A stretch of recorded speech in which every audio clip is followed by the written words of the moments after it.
Лесно е да препознаеш дела. Дела кои ви ги ветивме како проекти во претходната програма и за чија реализација вредно и посветено работевме во изминатиот мандат. Токму тие ви гарантираат дека пред вас се луѓе кои стојат на својот збор и се подготвени со нови проекти да продолжат во подобрувањето на животот на граѓаните во Македонија. Ја засиливме борбата против криминалот и корупцијата и ја зголемивме ефикасноста во работењето. Како резултат на тоа се намалија насилниот криминал и најсериозните кривични дела и се подобри имиџот на Македонија. Според извештајот на Transparency International за индексот на перцепција на корупцијата, напредувавме за 38 места во однос на 2006 година. Денес, речиси 2/3 од испитаниците и веруваат и ја почитуваат полицијата во нивните средини, што е далеку над европскиот просек од 42% од граѓаните кои веруваат на полицијата. Во новиот мандат ќе останеме вистински сервис за граѓаните, чии слободи и права се неприкосновени. Продолжуваме во борбата со корупцијата и криминалот. Продолжуваме со низа мерки кои ќе обезбедат владење на правото и законите во секој дел од нашата земја. Продолжуваме со мерки и проекти кои ќе им го подобрат животот на огромен број граѓани во Република Македонија. Ке го подобриме водоснабдувањето во Шуто Оризари, ке изградиме и пречистителна станица за отпадни води во населено место Волково во општина Ѓорче Петров. Патната инфраструктура останува наш приоритет. Ке извршиме рехабилитација на автопатската делница Куманово-Миладиновци во должина од 23 километри.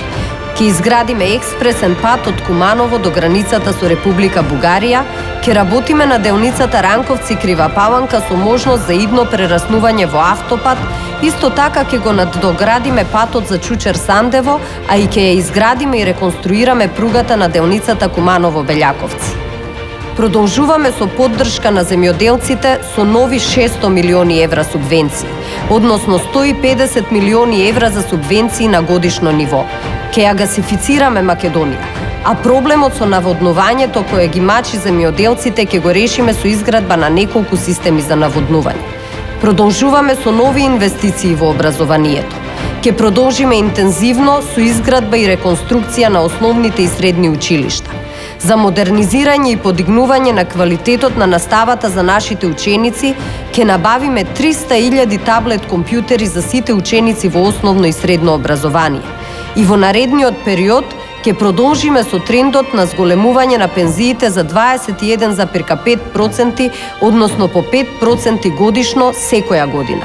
Младите се енергијата на нашата земја, а ние мораме да продолжиме со создавање на услови кои кај нив ке поттикнуваат здрав живот.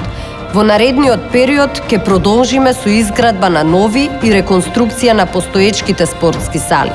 Ке продолжиме со реализација на проектот 120 тениски терени на цела територија на Република Македонија. Продолжуваме да се грижиме за подобрување на животот на секој еден човек во нашата земја.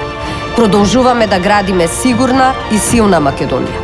За доближување на младите до сите културни манифестации во Република Македонија, ке го реализираме проектот 50% попуст за младите луѓе до 29 години за влезници во театар, музеј, опера, балет и филхармонија. Продолжуваме по проверениот пат. Заокружи број 5 и гласај за 2046 нови проекти, кои што докажано се реализираат. Има разлика. Ти знаеш да препознаеш.